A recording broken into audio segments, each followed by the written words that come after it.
Well, President Obama taking on not only health care reform, but another controversial issue, immigration reform. And a key meeting at the White House tomorrow could be the first step toward that reform and for some very big changes for every American worker. Senators Chuck Schumer and Lindsey Graham, bipartisan that is, set to sit down with President Obama tomorrow, discussing plans for a national identification card. Now, this thing is meant to crack down on illegal workers, but our next guest says it could crack down on you and your privacy. Congressman Ron Paul is a Texas Republican. He's opposed to this card. Congressman, afternoon to you.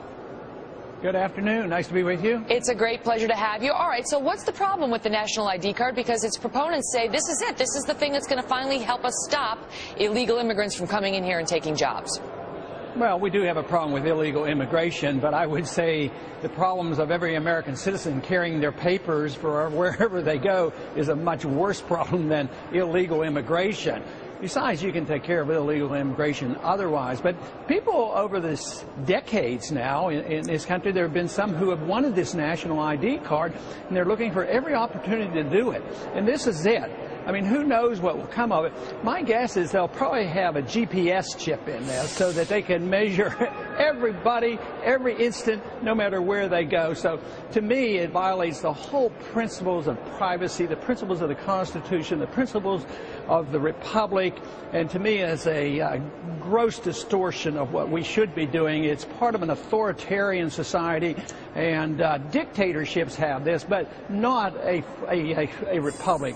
Okay, but tell me how. Tell me how it's invasive, because what Schumer and Graham are proposing, according to what I read, is your ID card would have either your fingerprint, your thumbprint on there, or it would have a reading of the veins in the back of your hand, and you'd have to be scanned by your prospective employer, and that way, if it came up that you weren't legal, they would catch you by the scan. How does that? I mean, it's not really GPS with the government following you. How does the scan of your fingerprint bother you? Well, someday it may do this, but why should you have to do this? And they said, well, the equipment to scan your hand or your card is going to cost about $800. And they say, well, what about somebody who might only have 1 or 2 employees and they don't want to buy the equipment? Or you can go to a government office to do this. Can you imagine if the post office takes this up and you stand in line to take your potential employee over and try to get them scanned? I mean, the whole notion of us carrying our papers in everything that we do, every job we get,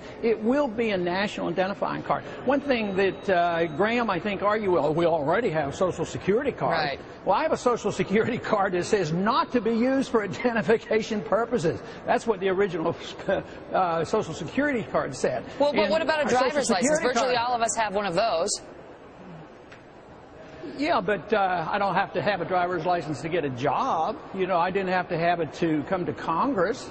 I didn't have to show that. Well, what about Congressman? You know, the people who are fired up about this, yes, they recognize it would result in somewhat of a loss of civil liberties, but they're very concerned about illegal immigration. And you say there are other ways of controlling it, but we're not doing it.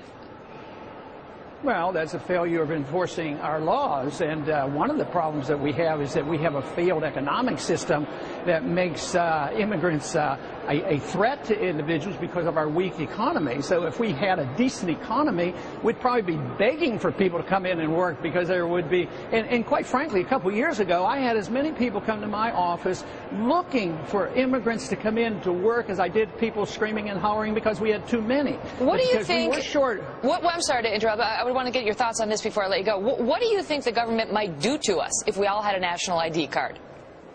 Well, they would monitor everything that we do. And surveillance, the lack of privacy, it's always for good purposes. Everything is for good, and they're going to get rid of illegal immigration. They're going to find the criminals, but they're also going to monitor every single person, every single thing they do. It's sort of this idea of why not have cameras every place on every street corner, because we'll catch the bad guy. Well, why don't they have cameras in our house in case there's child beating or wife beating?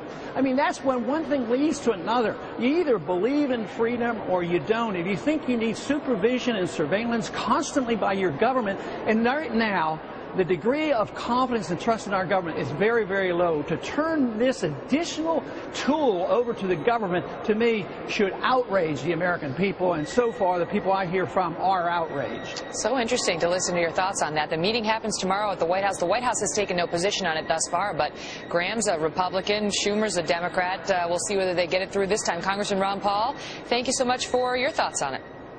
Thank you. Well, folks.